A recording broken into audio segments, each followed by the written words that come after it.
তোষামোদ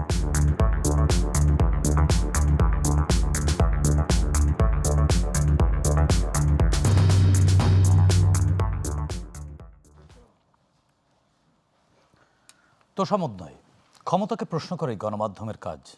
আমরা প্রশ্ন করতে চাই আপনার হয়ে, জানতে চাই আপনি যা জানতে চান। শুরু করছে গ্লোবাল টেলিভিশনের নিয়মিত আয়োজন আর কাবেল প্রশ্নগুলো সহজ।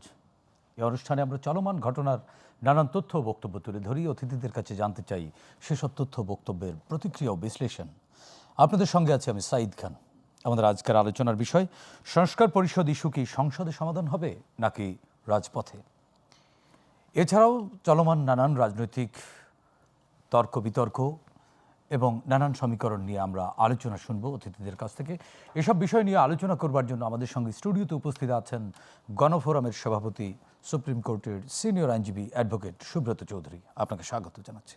এবং আমাদের সঙ্গে আছেন বিএনপির সাবেক সংসদ সদস্য এবং বিএনপি নেত্রী অ্যাডভোকেট সৈয়দা আসিফা আশরাফি পাপিয়া। আপনাকেও স্বাগত জানাচ্ছি। আপনাকে অসংখ্য ধন্যবাদ। সুব্রত চৌধুরী, আপনাকে দিয়ে আলোচনা শুরু করতে চাই। ত্রয়োদশ জাতীয় সংসদ নির্বাচনের প্রথম অধিবেশনের দ্বিতীয় দিন আজকে আমরা দেখলাম, এবং আমার কাছে মনে হয়েছে সংসদ বেশ ভাইব্রেন্ট। ডে বাই ডে তর্ক বিতর্ক, নানান ধরনের আলোচনা চলছে, এবং এরই মধ্যে সংবিধান সংস্কার পরিষদের একটি কমিটি করবার বা অধিবেশন ডাকবার জন্য বিরোধী জোটের পক্ষ থেকে আজকে প্রস্তাব করা হয়েছে। এবং এর আগে আমরা বৃহস্পতিবারে দেখেছি যে জামায়াত ইসলামীর একজন নেতা, শীর্ষ নেতা হামিদুর রহমান আজাদ, তিনি 11 দলের একটি কর্মসূচি ঘোষণা করেছেন এবং বলেছিলেন আজকেই সংসদের শেষ দিন হবে যদি তাদের দাবি মেনে নেওয়া না হয়।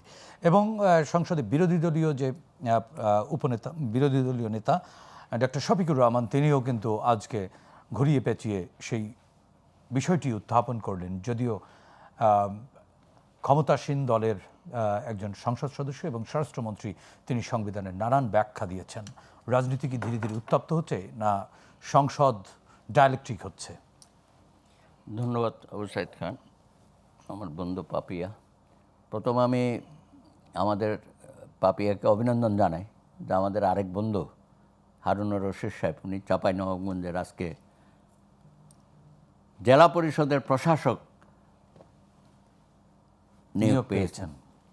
আমরা তার শুভকামনা করি, আমরা তাকে অভিনন্দন জানাই। তা এর মানে এই না যে আমাদের নেত্রী পাপিয়া ভবিষ্যতে আরও দায়িত্ব নেবে না। আমরা তার জন্যও শুভকামনা করি যেন সেও কোনো দায়িত্ব পাক আর কি। হ্যাঁ, আমরা ক্ষমতাসীন জোটের আপনিও বড় অংশীদার, আমরা চাই আপনিও কিছু না কিছু পান। ধন্যবাদ।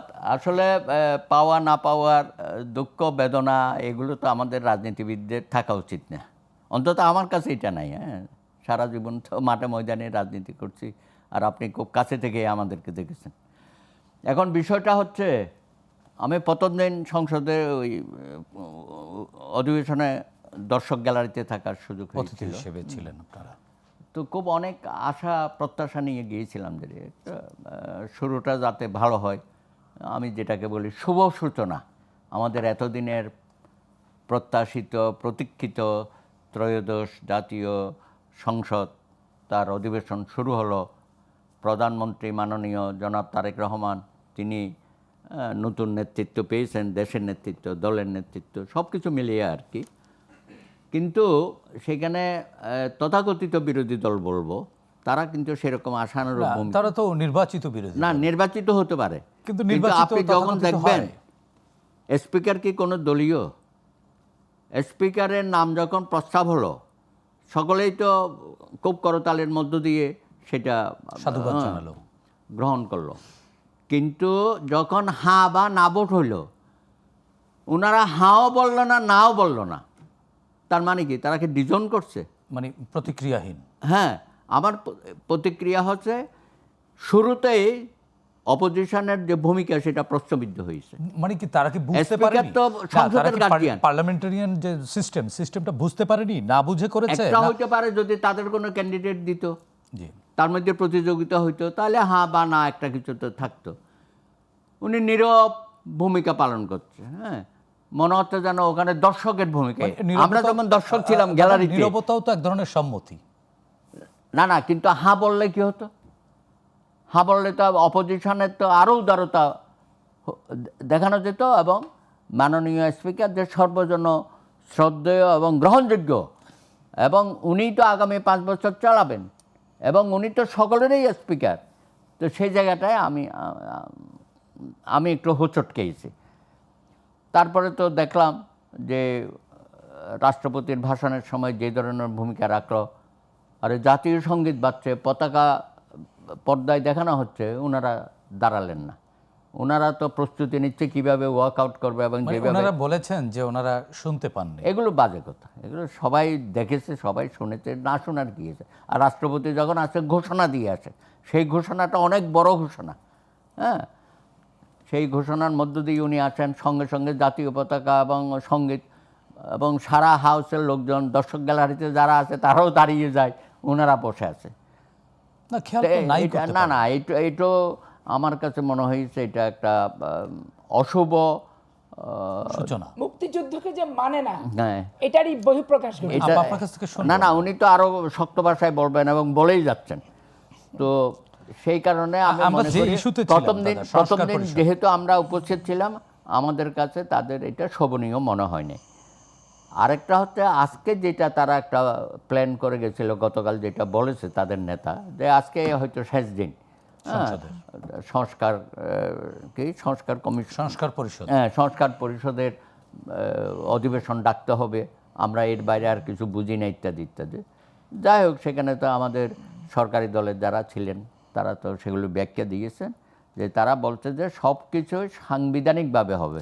তার মানে কি দাদা, আপনার কাছে কি মনে হয় যে এটা তারা বুঝে শুনেই এটা করছে, সরকারকে ডিস্টার্ব করবার জন্য না করছে? না, অবশ্যই তারা তো বলছে, কিন্তু তারাও তো এই বলছে যে আমরা রাজপথও কাঁপাবো, এবং অলরেডি রাজপথে দুই একটা মিছিল নানা ইস্যুতে করেছে। আমরা তো রাজপথ কাঁপতে দেখিনি এখনো। না না, বলেছে আর কি তারা। হ্যাঁ, তো সুতরাং যাদের মন মানসিকতা শুরু থেকেই এরকম হয়, তাহলে আগামী দিনে তাদের কি ভূমিকা হবে, এটা তো জাতি হিসাবে আমরা তো আশঙ্কার মধ্যে আছে। জি দাদা, আপনার কাছ থেকে আবারও শুনবো। আমরা একটু অ্যাডভোকেট আসিফা আশরাফি পাপিয়া আপনার কাছ থেকে শুনতে চাই। দাদা বললেন যে তারা রাজপথ কাঁপাবে, আমরা প্রত্যাশা করি সংসদ কাঁপাক।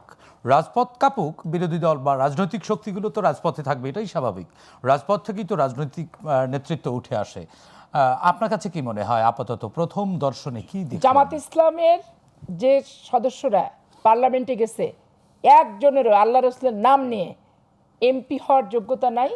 পার্লামেন্টে এমপির নিয়মকানুন মেনে, প্রসিডিওর মেনে, কার্যপ্রণালী মেনে যে চলাচল, একটারও সেই মানসিকতা এবং যোগ্যতা এবং সেটা শিখার যে আগ্রহ, সেটা কারণ নাই।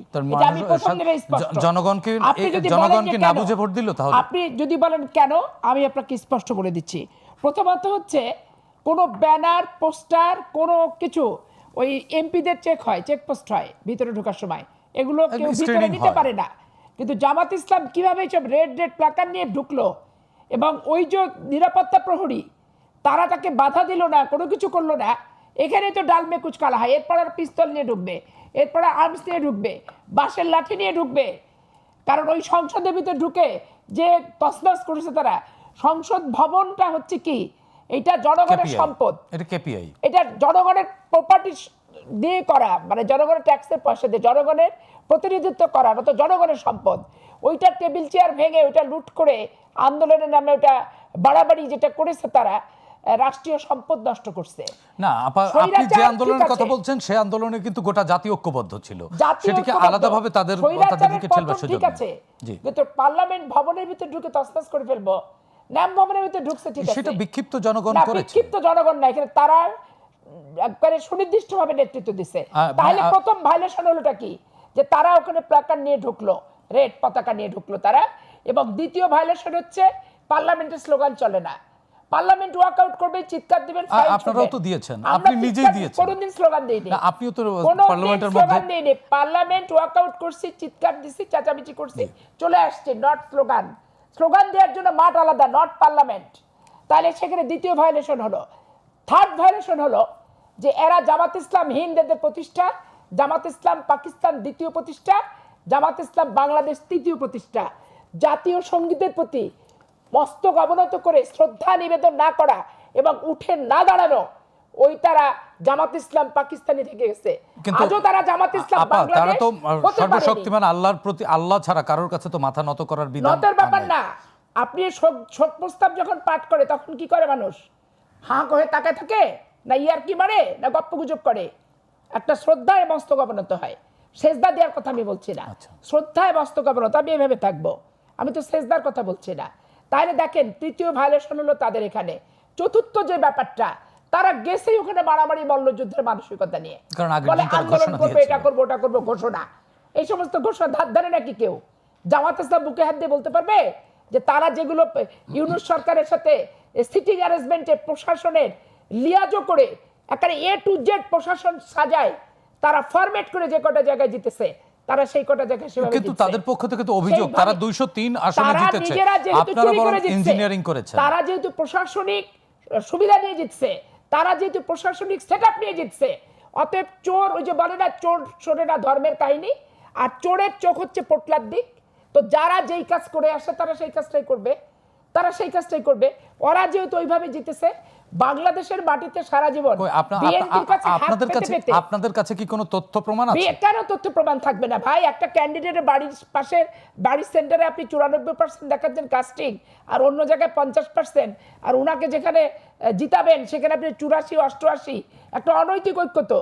প্রশাসনের ডিসি থেকে, প্রশাসনের ইউনো থেকে, প্রশাসনের ওসি থেকে, ডিআইজি থেকে, এগ্রিকালচার অফিসার থেকে শুরু করে, ইসলামিক ফাউন্ডেশনের ডিডি থেকে শুরু করে, বর্ডার গার্ড বিওপি সে পর্যন্ত এক চেটিয়া দাঁড়িপাল্লার ক্যানভাস, লক্ষ লক্ষ, মানে কি মিনিমাম 100 কোটি টাকা খরচা আপনারা তো করছে। ইলেকশন ট্রাইব্যুনালে যেতে নির্বিচারে কেউ পারতেন, বাধা দেয়নি। আপনারা তো ইলেকশন ট্রাইব্যুনালে শুনেন, যাওয়ার সুযোগ ছিল। নির্বাচন আপনি ট্রাইব্যুনালে যাবেন, ফলাফলটা কতদিনে পাবেন? আপনি তারপরে আরেকটা নির্বাচন চলে আসবে, সেই নির্বাচনে আপনি অংশগ্রহণ করতে হবে আপনাকে। বাংলাদেশের নির্বাচনে ট্রাইব্যুনালই বলেন আর সমাধানই বলেন, এইটা হচ্ছে 5 বছর 10 বছর মেয়াদি। কিন্তু আপা, এখানে কোনো এখন তাৎক্ষণিক নতুন যে সমাধান সরকার, নাই। সেই সরকার তো আইনের শাসন প্রতিষ্ঠা এখানে করবে। কোনো তাৎক্ষণিক সমাধান নাই প্রথমত। এখন আপনার যে প্রশ্নটা ছিল, আপনি বিরোধী দলকে কিভাবে দেখছেন? হিংস্র দেখছি। গঠনমূলক বিরোধী দলের যোগ্যতা এদের নাই, কারণ এরা তো মানুষের কাছে, বিএনপির কাছে ভিক্ষা চেয়েছে, 2-4টা সিট নিছে। ওই 2-4টা বিএনপি যদি যেভাবে থেকেছে, বিএনপি অনুকরণ করে সেভাবে চলেছে। তাদের যে বক্তৃতা, আজকে প্রশ্ন উত্তর পর্ব, আমি অবাক হয়ে গেলাম। বলে মুজাহিদ সাহেব অমুক জিনিসটা প্রচলন করছে। মুজাহিদ সাহেব জীবনে এমপি ছিল না, প্রথম একটা মন্ত্রী করছে 2001 সালে বিএনপি। উনি এই জিনিস প্রতিষ্ঠা করছে, সেই জিনিস করছে, ফালতু ফালতু কথা। অথচ 91 সালে বেগম খালেদা জিয়া এগুলো করছে। আপনার এই যে উপবৃত্তি প্রকল্প, নারীদের অবৈতনিক শিক্ষা, তারপরে হচ্ছে বিনা পয়সায় অধ্যয়ন, তারপরে শিক্ষার বিনিময়ে খাদ্য, এগুলো সমস্ত বেগম খালেদা জিয়ার আপা, কর্মসূচি। তাহলে কি আর রাজপথেই সেখানে গড়াচ্ছে? বলছে মুজাহিদি। তারপরে আরেকটা সবচেয়ে খারাপ যে জিনিস, ওরা যে বাংলাদেশের অস্তিত্ব মানে না, বাংলাদেশের সার্বভৌমত্ব মানে না, তার জ্বলন্ত প্রমাণ কি জানেন? আপনি যুদ্ধ অপরাধী, ওরা যুদ্ধর অপরাধ করেছে ওনারা, এটা সঠিক। বিচার পদ্ধতিতে স্বচ্ছতা ছিল না। যুদ্ধ অপরাধটা তো আপনার হচ্ছে সংগঠিত ইতিহাসের হয়েছে। পাতা থেকে উঠে যাবে না। তাহলে শোক প্রস্তাবে MK আনোয়ারের নাম থাকবে না, আপনার হচ্ছে হান্নান শাহর নাম থাকবে না, ডেপুটি স্পিকার আব্দুল হামিদ তার নাম নিয়ে কথা নাই, শামসুল আলম প্রামাণিক মারা গেছে মান্দার এমপি, তার নিয়ে কথা নাই, মশিউর রহমান মারা গেছে ঝিনাইদা, শহীদুল ইসলাম বেল্টু মারা গেছে, আমার চোখের সামনে তো আমি দেখলাম। ইলিয়াস আলী অপহৃত হয়েছে, আজও সে জীবিত না মৃত তার কোনো খবর নাই। অমীমাংসিত এটি। সেগুলো নিয়ে বাদ দিয়ে একটা বিচার প্রক্রিয়ার ভিত্তিতে ফাঁসি আসামি, সেগুলোকে বলছে যে শোক প্রস্তাবে আনতে হবে। না, সেখানে তো সালাউদ্দিন কাদের চৌধুরীর হ্যাঁ, নামও ছিল। সালাউদ্দিন কাদের চৌধুরী 71 সালে মুক্তিযুদ্ধের সময় লন্ডনে ছিল, স্বীকৃত বাংলাদেশে কোনো ঘটনার সাথে 71 সালে সে জড়িত না, ইতিহাস তার তথ্য প্রমাণ আছে। অতএব সালাউদ্দিন কাদের চৌধুরীকে গায়ের জোরে ও বিগত স্বৈরাচার সরকার ফাঁসির কাষ্ঠে ঝুলাইছে, ব্যক্তিগত তাদের জিঘাংসা থেকে। ব্যক্তিগতভাবে তারা জিঘাংসা, প্রতিহিংসার চরিতার্থ করার জন্য। কিন্তু যাদের বিরুদ্ধে যুদ্ধ অপরাধের অভিযোগ ছিল মুক্তিযুদ্ধের পরে, এই অভিযোগ আপনি তো অস্বীকার করতে পারবেন না। কই, বিএনপি তো পার্লামেন্টে কেউ প্রতিবাদ করলো না, বরং চিফ হুইপারও নাম ইন্ডোর্স করলেন। দেখেন, বিএনপি প্রতিবাদ করলো কি করলো না সেটা তো একটা চ্যাপ্টার। আপনি বাংলাদেশের নাগরিক মানে হিসেবে আপনি আমাকে কি প্রশ্ন নাগরিক করছেন। হিসেবে বলছেন? আমি কি এমপি হিসেবে উত্তর দিচ্ছি? না। আমি তো পার্লামেন্টের কেউ না। না। তা আমি তো নাগরিক হিসেবে বলবো, আচ্ছা, আচ্ছা। এবং স্বাধীন চেতা নাগরিক। মানে বিএনপি নেত্রী হিসেবে বলছেন না? মুক্তিযুদ্ধে বিএনপি মানে কি মুক্তিযোদ্ধা নয়? অবশ্যই। রাষ্ট্রপতি জিয়া রহমান স্বাধীনতার ঘোষক ছিলেন, সেক্টর কমান্ডার ছিলেন, প্রত্যক্ষ মুক্তিযুদ্ধে অংশগ্রহণকারী বাংলাদেশে একমাত্র সরকার রাষ্ট্রপ্রধান রাষ্ট্রপতি জিয়া রহমান। অতএব আমার রক্ত, ধমনী, শিরা, উপশিরা, আমার জন্ম যেই দলের হচ্ছে মুক্তিযুদ্ধের ভিতর দিয়ে, আমি তো মুক্তিযুদ্ধকে অসম্মান করতে পারবো না। যে অসম্মান করবে তাকে বরদাস্ত করতে আপা, পারবো না। একটি প্রশ্ন, সেটি হচ্ছে যে তাহলে কি এই ক্ষমতাসীন দল এবং বিরোধী দলের এই যে রেষারেষি বা বাকযুদ্ধ, এটি কি রাজপথ পর্যন্ত গড়াবে কিনা? আমরা আপনার কাছ থেকে শুনবো ছোট্ট একটি বিরতির থেকে ফিরে। দর্শক, আর কাবুল প্রশ্নগুলো সহজ নিচ্ছে, ছোট্ট বিরতি, আমাদের সঙ্গেই থাকুন।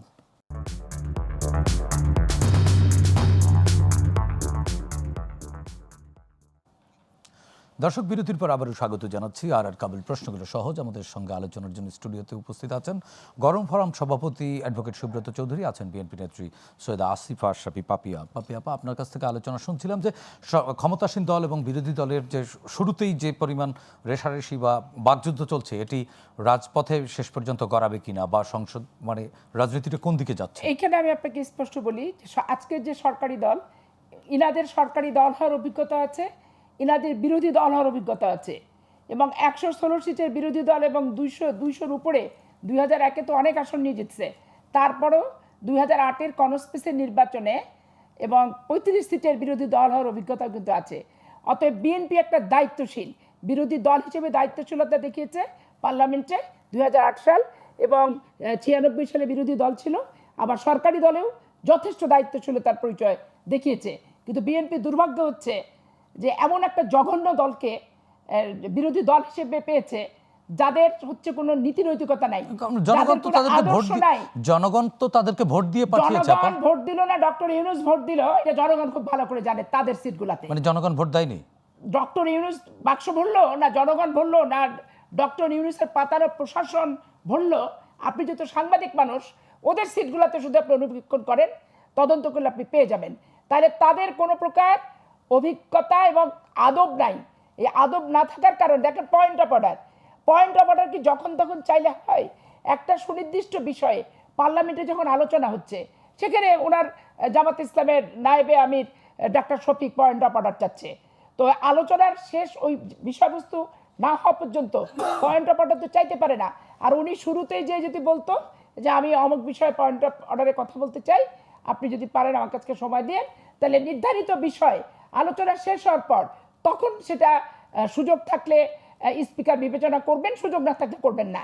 এনারা গেছেই মারামারি করতে, এনারা গেছে হুজ্জাতি করতে, এনারা গেছে এজেন্ডা বাস্তবায়ন, কিছু বিদেশি এজেন্ডা বাস্তবায়ন করার জন্য। এবং এরা যতই বলুক আওয়ামী লীগের দোসর, তারা যে সমস্ত জায়গায় জিতছে পরিপূর্ণ আওয়ামী লীগের ভোটে, তাদের দাঁড়িপাল্লায় তারা নিচ্ছে, সেই প্রশাসনিক সেট আপ করেই তারা তাদের জায়গাগুলো জিতছে।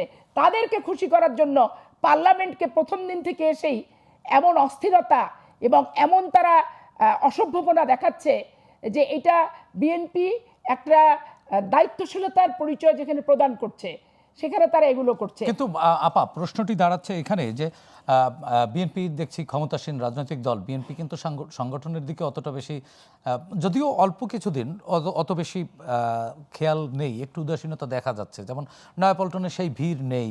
হ্যাঁ, অপরদিকে কিন্তু জামাত ইসলামী তাদের সাংগঠনিক কর্মতৎপরতা চালিয়ে যাচ্ছে। তাহলে দেখেন, জামাত ইসলাম রাজপথের রাজনীতিতে কি বিএনপি একটু হোঁচট খাওয়ার সম্ভাবনা আছে কিনা? এখানে আমাদের হাসিনা বিরোধী আন্দোলন এবং বেগম খালেদা জিয়াকে দীর্ঘদিন গৃহবন্দী, তারপরে অসুস্থতার কারণে গৃহবন্দী আবার জেলখানাতে রাখা, এর কারণে বেসিক্যালি অল ওভার বাংলাদেশে আমাদের সাংগঠনিক কাঠামো ক্ষতিগ্রস্ত হয়েছে।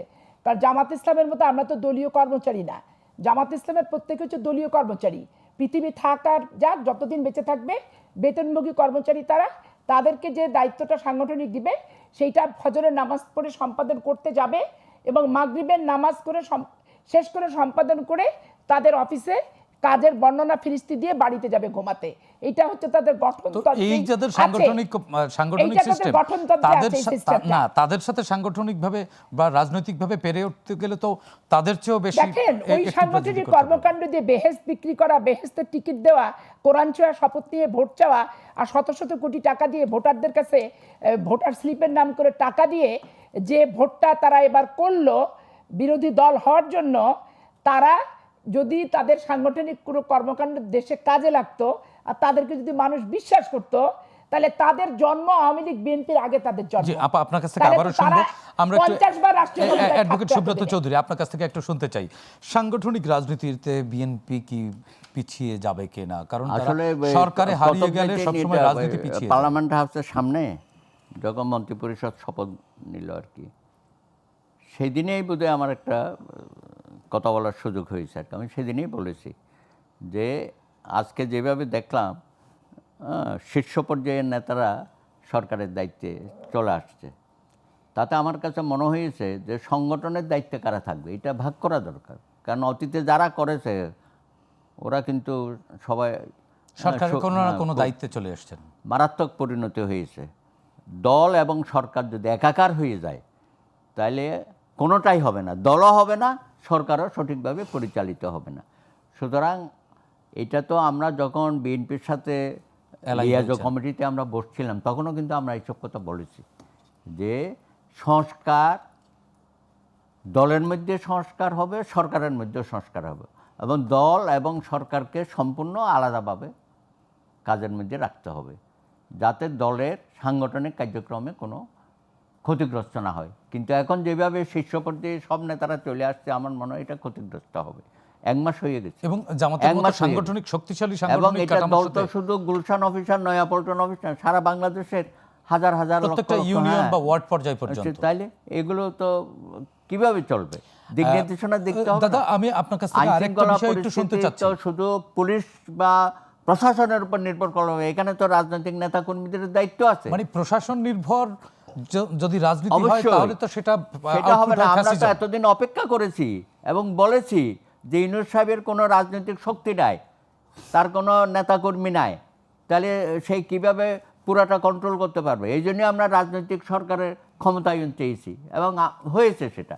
এখন বিএনপিকে চেষ্টা করতে হবে যাতে দল এবং সরকার তারা যেন আলাদা আলাদাভাবে পরিচয় নিয়ে কাজ করতে পারে।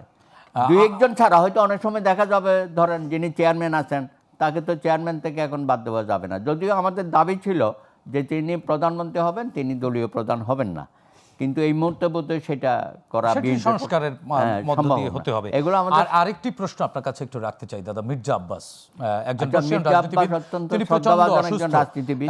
ওনাকে দীর্ঘদিন ধরে তাকে আমরা রাজপথে একদিকে দেখেছি। দোয়া চলছে, একদিকে বিএনপি নেতাকর্মীরা বিশেষ ওনার করে সুস্থতার আশির জন্য দোয়া দশকের করছেন। যে আন্দোলন, জি। তখন তো তিনি আমরা তখন অনেক যুব দলে ছিলেন, গয়েশ্বরবাবু তখন সেক্রেটারি, আমিও তখন যুব ইউনিয়নের প্রেসিডিয়াম মেম্বার। তা আমরা তো একসাথে এই আন্দোলনগুলো করেছি, তাকে দেখেছি, সাংগঠনিক দক্ষতা, তার জনপ্রিয়তা দেখেছি। তাকে তো যেভাবে এই এনসিপির একটা ছেলে কি পাটোয়ারি বোধহয় যেভাবে নাসিরউদ্দিন পাটোয়ারি। রাস্তাঘাটে অপমানজনকভাবে কথাবার্তা বলেছে, ফুটপাতে দাঁড়িয়ে, মানে এগুলো তো সহ্যের বাইরে।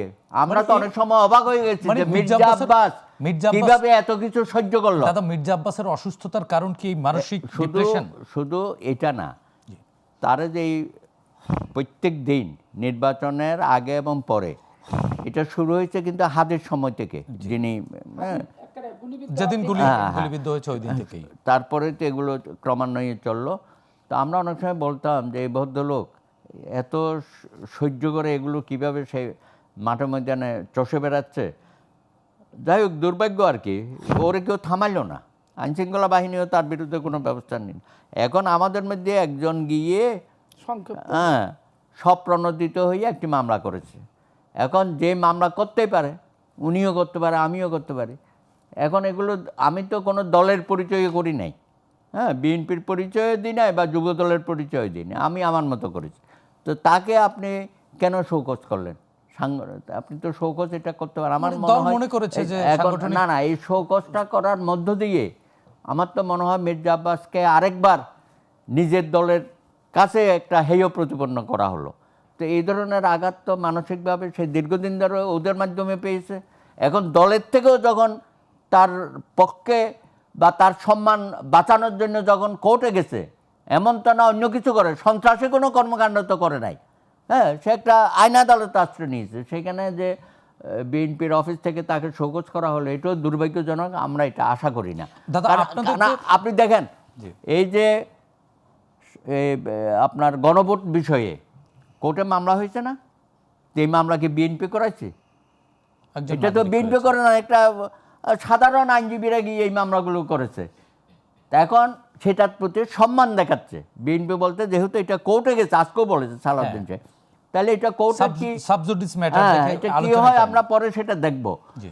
তো সেখানে আপনি সম্মান দেখাতে পারেন, আর ওখানে মির্জা আব্বাসের সম্মান রক্ষার্থে তার প্রতি যে এই ধরনের কি বলে ওইটাকে, অপমান, হ্যাঁ, অপমানজনক কথাবার্তা বলেছে, সম্মান, সেই ব্যাপারে অশ্লীলতা। যদি কেউ কোর্টে বিচার চায়, আমার তো মনে হয় সেটাকে দলের সাথে এটাকে সম্পৃক্ত করা ঠিক হয়নি। এখানে যেমন আপনি নিরপেক্ষভাবে রয়েছেন, ওখানেও এটা নিরপেক্ষ থাকা। এই ঘটনার মধ্য দিয়ে আজকে উনি যে মারাত্মকভাবে অসুস্থ হয়ে স্কোয়ারে অস্ত্রোপচার হয়েছে দুবার, এবার তারপর আর হাসপাতালে। মানে infection। হ্যাঁ, তারপরে আজকে আবার ইমার্জেন্সি বেসে সিঙ্গাপুরে তাকে নেওয়া নিয়ে হয়েছে। গেছেন। এখন সবাই মিলে আমরা আমরা ওনার প্রার্থনা সুস্থতা করি কামনা করি। যাতে এই উনি অনুষ্ঠানের সুস্থ মধ্যে হয়ে দিয়ে ফিরে আসেন। আমরা মির্জা আব্বাসের হ্যাঁ। সুস্থতা কামনা করছি। অবশ্যই, অবশ্যই আছে। স্রষ্টার কাছে দোয়া প্রার্থনা করছি। দাদা, আরেকটি জিনিস আমি আপনার কাছ থেকে আলোচনা শুনতে চাই, সেটি হচ্ছে যে আপনারা তো একটি মহৎ রাজনৈতিক উদ্যোগ নিয়ে বিএনপি সহ আপনার প্রায় 63টি রাজনৈতিক দল এক মঞ্চে উঠেছিলেন। এর মধ্যে থেকে কিছু দল আলাদা হয়ে গিয়ে রাজনৈতিক নির্বাচন করেছে। আপনারা কি সেই নির্বাচনের আগ মুহূর্তে যেই উদ্দেশ্য নিয়ে এলাই হয়েছিলেন সেই উদ্দেশ্যে অটুট আছেন এখনো? না না, আমি তো আমার দলকে যদি বলেন, হ্যাঁ, এখানে ব্যক্তিগতভাবে আমি বা আমার দল কি পেল, বা বিএনপি আমাদেরকে সেভাবে অ্যাকোমোডেট করতে পারলো না, এই জন্য তো মন খারাপ। মানে পাওয়া না পাওয়া নিয়ে আপনাদের হ্যাঁ, মন খারাপ সেটাই নেই? বলছি, এটা দাদা, তো- এ বিষয়ে আরো আলোচনা আমরা শুনবো। অবশ্যই, হ্যাঁ। আমরা ছোট্ট একটি বিরতি নিতে যাচ্ছি। দর্শক আর কাবুল প্রশ্নগুলো সহজ নিচ্ছে আরো একটি ছোট্ট বিরতি, আমাদের সঙ্গেই থাকুন।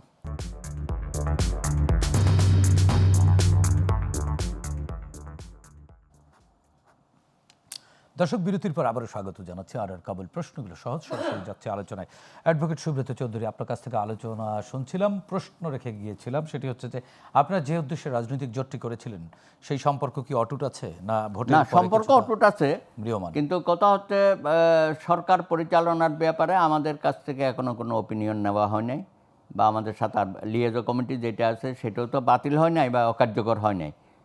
তো আমরা আশা করেছিলাম যে সরকার গঠনের আগেও বসা হোক, এবং সরকার গঠনের পরে 1 মাস হয়ে গেছে, হয়তো এখনো তারা সময় করতে মানে পারে। এর মধ্যে তো স্থানীয় সরকারি প্রশাসক নিয়োগ হ্যাঁ, হচ্ছে সেটাও তো নানান আরেকটা পর্যায়ে। বড় ব্যাপার। আমরা তো আশা করেছিলাম সব কিছু তো গণতান্ত্রিক পন্থায় যাবে, গণতান্ত্রিক চর্চার মধ্যে যাবে না।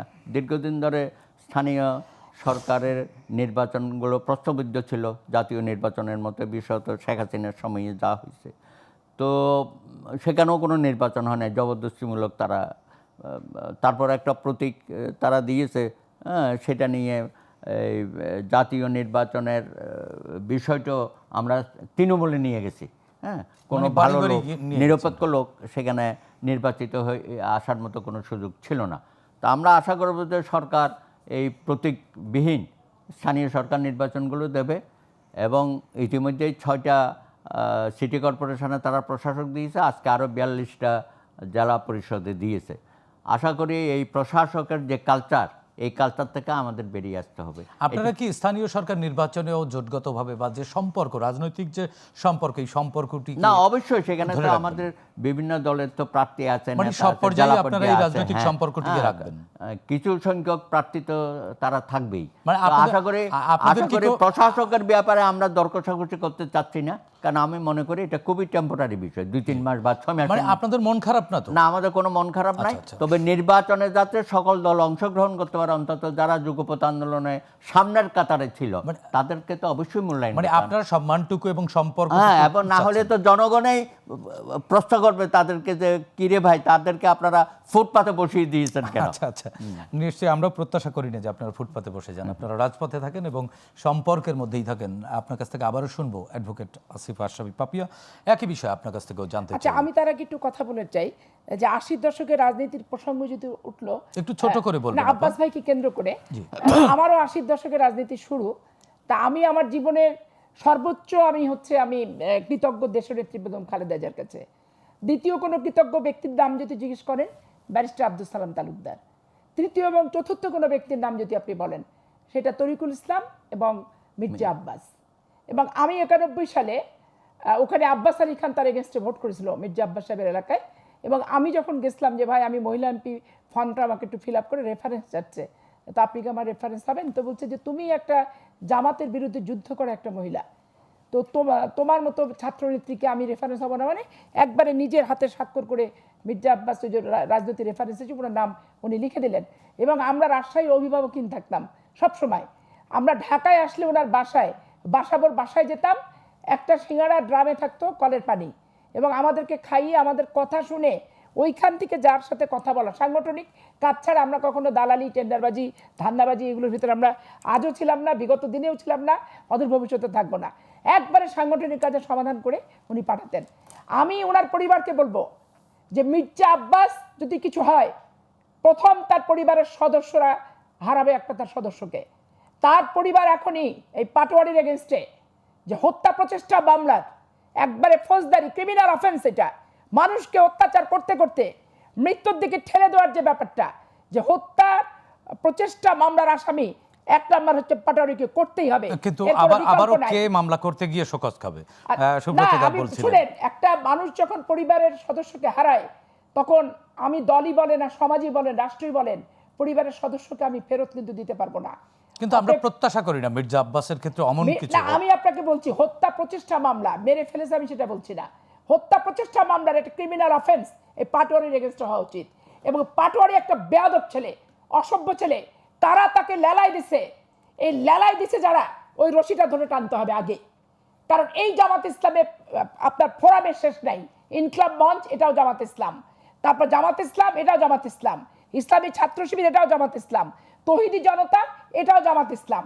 এরা যে কত ফরম্যাটে আর গুপ্ত সুপ্ত অবস্থায় তো আছে। এরা গুপ্ত অবস্থা তো আপনাদের দলের মধ্যেও থাকতে পারে। আমি চাই যে জামাত ইসলাম তার অস্তিত্ব জানান দিয়ে না, আপনাদের দলের মধ্যেও তো BNP-র থাকতে ভিতর পারে। যারা আছে ওদেরকে টেনে নিয়ে বের করুক, ওদের সচ্ছল যদি আপনি কি নিশ্চিত যে আপনার দলের মধ্যেও আছে? 100% আছে, বিএনপির মধ্যে অবশ্যই আছে। দায়িত্ব নিয়ে বলছেন? আল্লাহ, আপনি জেলা পর্যায়ে, থানা পর্যায়ে, পৌরসভা, আমি আমার নিজের জেলাটুকু তো বলতে পারবো। মানে আপনার আমি বিএনপির মধ্যে জামাত গুপ্ত অবস্থায় আছে? 460টা উপজেলার কথা যদি বলতে না পারি, আমি চাঁপাইনবাবগঞ্জ জেলার কথা দায়িত্ব নিয়ে বলতে পারবো। জামাত দায়িত্ব নিয়ে। গুপ্ত অবস্থায় আপনাদের দলের মধ্যে আছে? গুপ্ত অবস্থায় কিভাবে, মানে আছে তো আছে, মঞ্চে ওঠা। আচ্ছা আচ্ছা। দাঁড়িপাল্লার মঞ্চে উঠে 2008 সালে ভোট করছে। এইবারও তারা জামাত ইসলামের টাকা তাদের বাড়িতে গেছে, তারা দাঁড়িপাল্লার ওপেন ক্যানভাস করছে, তারপরও তারা আছে দলের নাম দিয়ে। তো এই গুপ্ত সুপ্ত রাখার কোনো সুযোগ নাই। জামাত ইসলাম কত বড় সংগঠন আমি দেখতে চাই। ওরা তো সারা বছর সংগঠন করে বেড়া, হাদিস কোরআন আর ইয়ানত হাদিয়া আর হচ্ছে বাইতুল মাল নিয়ে সাংগঠনিক পরীক্ষা দেখে বাদ, ওদের যা আছে বাইর করে করা। সুব্রত চৌধুরী, অ্যাডভোকেট সুব্রত চৌধুরী একটি কথা তুলছেন। জেলা পরিষদের প্রশাসক নিয়ে আমি বলি, জি প্লিজ। আওয়ামী লীগ 15 বছর প্রত্যেকটা প্রতিষ্ঠানকে ধ্বংস করে দিয়ে গেছে। এই ধ্বংসপ্রাপ্ত ধ্বংসস্তূপ থেকে এইগুলো তুলতে গেলে আপনাকে প্রশাসক নিয়োগ দিতেই হবে, না দিয়ে আপনি নির্বাচনে যেতে পারছেন না। কারণ ওখানে ওই স্বৈরাচারের ভূত কিন্তু ওখানে চাপা আছে। এখন জেলা প্রশাসক নিয়োগ মানেই আপনি যদি বলেন যে ওই আবার খারাপ হবে, এমনও তো হতে পারে। জেলা প্রশাসক মানে বাংলাদেশের তৃণমূলের শাসন ব্যবস্থার একটা মডেল, পরিচ্ছন্ন মডেল হতে পারে।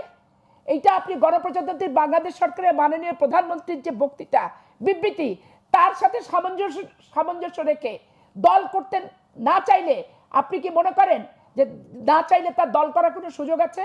কারণ উনি যে সততা, যে নিয়ম, যে শৃঙ্খলা এবং যে সিস্টেম, এবং যেভাবে উনি আসার পর থেকে যে স্টাইলে উনি যাচ্ছেন, দল করতে গেলে ওনার স্টাইলকে মানতে হবে।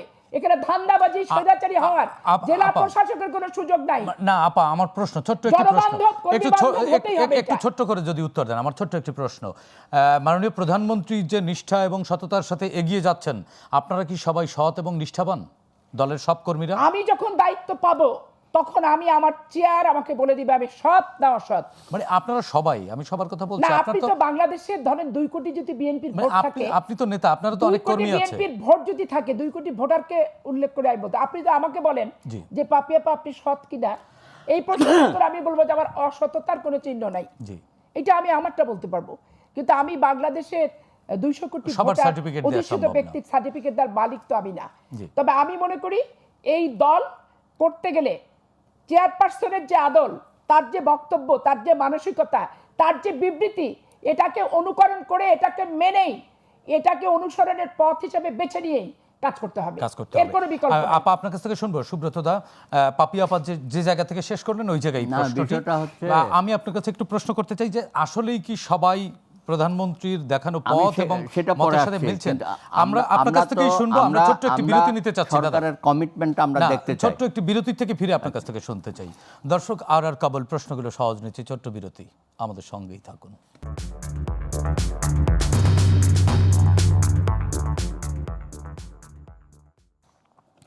দর্শক, বিরতির পর আবারও স্বাগত জানাচ্ছে আর কাবল প্রশ্নগুলো সহজ, সরাসরি যাচ্ছে আলোচনায়। অ্যাডভোকেট সুব্রত চৌধুরী, বিরতির আগে আপনার কাছে প্রশ্ন রেখে গিয়েছিলাম মাননীয় প্রধানমন্ত্রীর দেখানো পথ এবং মতের যে স্পার্ক বা রিপারকেশন, এটা তো কোনো দলীয় ব্যাপার না, সারা দেশের জনগণ উজ্জীবিত। জি, তিনি যেভাবে টাইম মেনটেন করছেন, অফিসে যাচ্ছেন এবং তার মন্ত্রী প্রতিমন্ত্রীরা মনিটরিং করছেন সব জায়গায় সবাই আসছে কিনা ঠিকমতো। তারপরে তিনি কয়দিন আগে বলছেন যে চলেন আমরা সবাই যুদ্ধে যাই। যুদ্ধে যাই মানে দেশ গড়ার জনসেবায় যাই, দেশের সেবায় যাই, অন্যায়ের বিরুদ্ধে হ্যাঁ। তো সেটা তো অবশ্যই সবার মধ্যে, এটা শুধু আমি দলীয়ভাবে বলছি না, সবার মধ্যেই যেন যায়, দলমত নির্বিশেষে সমস্ত জনগণের প্রতি উনি আহ্বান। তবে আমরা আশা করেছিলাম যে বিএনপি ক্ষমতায় আসলে সব কিছু গণতান্ত্রিক পন্থায় আমরা ফিরে যাব, কিন্তু ওনারা যে প্রশাসক নিয়োগ করার যে কালচার শুরু করে দিয়েছে, এটা যেন দীর্ঘস্থায়ী না হয়, তাহলে মানুষ কিন্তু হতাশ হবে। কারণ সংবিধানে বলা আছে সমস্ত আপনার স্থানীয় সরকার গণতান্ত্রিক পন্থায় নির্বাচিত প্রতিনিধির মাধ্যমে পরিচালিত হবে। হয়তো আপনারা ইন্টারিমভাবে একটা 3 মাস 6 মাস করতে পারেন, সেটাতে আমি কিন্তু দ্রুততম সময়ের পরে আপনারা জনগণ যেন পলাতক তো আওয়ামী লীগের সবাই না সেটাই বলছে। এই জন্য একটা গ্রহণযোগ্য নির্বাচনের ব্যবস্থা করেন, যাতে জনগণ আপনাদের আস্থাটা আরো বেড়ে যাবে। আপনারা তো লিয়াজু কমিটির মিটিং, হ্যাঁ, যখন ডাকবে তখন বলবো, এখনো তো তারা আমাদের সাথে বসে নাই। আমাদের তো অনেক কথাই তাদের ব্যাপারে বলার আছে, আমরা অনেক সময় পাবলিকলি এখন বলে ফেলতেছি, কি যেহেতু আমাদের কোনো এখন বলার সুযোগ পাচ্ছেন, ফোরাম পাচ্ছি না। জি দাদা, সময় থাকলে আপনার কাছে আবারও ফিরবো। পাপি আপা, এখানে ব্যাপারটা হচ্ছে প্রশাসক নিয়োগের সিম্পল যে বিষয়টা, আওয়ামী লীগের যারা নির্বাচিতই বলেন কি প্রশাসকই যারা ছিলেন, তারা সরকার পতনের সাথে সাথে সবাই কিন্তু পলাতক। তো একটা প্রতিষ্ঠান তো দীর্ঘদিন যাবত শূন্য অবস্থায় চলতে পারে না। তো সরকার যখন প্রশাসক নিয়োগ দিবে, তখন নিশ্চয় জামাত ইসলাম আর আওয়ামী লীগের লোককে নিয়োগ দেবে না, এটা তো বুঝতে হবে। শুধু দলীয়করণ বললে হবে না। প্রশাসক যাকে নিয়োগ দেওয়া হবে সে সততার সাথে, বিচক্ষণতার সাথে কর্মী বান্ধব হচ্ছে কিনা, এইটা হচ্ছে দেখার বিষয়। দায়িত্ব পালনে যথার্থতা আছে কিনা, এইটা আজকে শুধু বিতর্ক করলে হবে না, এখনো সময় পড়ে আছে, যে কয়দিন থাকবে অবজার্ভ করতে হবে। আর আপনি যেটা বললেন যে সরকারে আছে সংগঠন, দেখেন একটা সরকারের শক্ত ভিত্তি হচ্ছে একটা ইস্পাত কঠিন সংগঠন। এই সংগঠন যেটি আওয়ামী লীগ হারিয়ে ফেলেছিল, এই সংগঠন 81 সালে রাষ্ট্রপতি জিয়াউর রহমান সাহেবের মৃত্যুর পর আমাদের মতো কিশোরী মেয়েরা, আবেগ নিয়ে 9-এ পড়া মেয়েরা রাস্তায় এসে বিএনপির ফর্ম খুঁজে বেরিয়েছে ফিল আপ করার জন্য। এবং আমরা যখন ইন্টারমিডিয়েট পাস করছি, এরশাদকে জুতা মেরে মিটিং ভাঙছি এবং বেগম জিয়ার হাত ওইজো ধরছি। উনি পৃথিবী থেকে চিরবিদায় নেওয়ার পর আমাদের হাতটা ছেড়ে প্রকৃতির নিয়মে কিন্তু শেরেবাংলানগর, ওখানে উনি শেরেবাংলানগরেই উনি জিয়াউর রহমানের সাহিত্য আছেন উনি। এই হচ্ছে ব্যাপার। তো এইখানে সংগঠন মাস্ট, সরকারের সফলতাই তো সংগঠনের উপরে, সরকারের সফলতাই তো সংগঠনের ছেলে মেয়েদের আদব কায়দা আচরণের উপরে। তো এইখানে সংগঠন এদের পর অবশ্যই হাত দেবেন, এবং গুপ্ত সুপ্ত যা আছে এবং যারা দলের পদ নিয়ে, পদবি নিয়ে অন্য দলকে সাপোর্ট করছে, সাহায্য করছে, সহযোগিতা করছে আর দলের নাম ফাটাচ্ছে, এগুলোকে ভোট ঈদের পরে দেখেন না কি স্ট্রিক্ট এবং স্ট্রং ডিসিশন আমাদের চেয়ারপারসন নেয়, সেটা অপেক্ষা করে দেখেন। জি আপা, আপনাকে ধন্যবাদ। ইনশাআল্লাহ। অ্যাডভোকেট সুব্রত চৌধুরী, যদি কিছু বলতে চান 30 সেকেন্ডে একেবারে ছোট্ট করে। না, আমি এই সরকারের 1 মাসের সমালোচনা করার মতো তেমন কিছু আপাতত আমরা সতর্ক করছি। হ্যাঁ, আমি অতীতে যা হয়েছে সেগুলো যেন ওনাদের ঘাড়ে না চাপে, সেখান থেকে তারা মুক্ত হবে। 17 বছরের অভিজ্ঞতা এবং গত 1 মাসের যেটুকুনেই আমাদের অর্জন, সেই অর্জনটাকে আরো সামনের দিকে নিয়ে যাবে। আশা করি জনাব তারেক রহমানের নেতৃত্বে, উনি এখন প্রধানমন্ত্রী, সারা জাতির নেতা, তিনি বলেছেন আমি যদিও দল থেকে নির্বাচিত হয়েছে, আমি 18 কোটি মানুষের দল, মত, ধর্ম, বর্ণ নির্বিশেষে, পাহাড়ি, আদিবাসী সকলেরই আমি প্রধানমন্ত্রী, এটা যেন আমরা সবসময় ধারণ করি। জি, ধন্যবাদ অ্যাডভোকেট সুব্রত চৌধুরী আপনাকে, ধন্যবাদ অ্যাডভোকেট সৈয়দা আসিফা আশরাফি পাপি আপনাকেও। দর্শক, আর কাবুল প্রশ্নগুলো সহজ। আজকের মতো এখানেই শেষ করছি। অনুষ্ঠানটি পুনঃপ্রচার হবে আগামীকাল সকাল 7টায়। ফিরছি কাল রাত 9টায় নতুন অতিথিদের সঙ্গে নিয়ে। ততক্ষণ পর্যন্ত ভালো থাকুন, সুস্থ থাকুন, গ্লোবাল টেলিভিশনের সঙ্গেই থাকুন।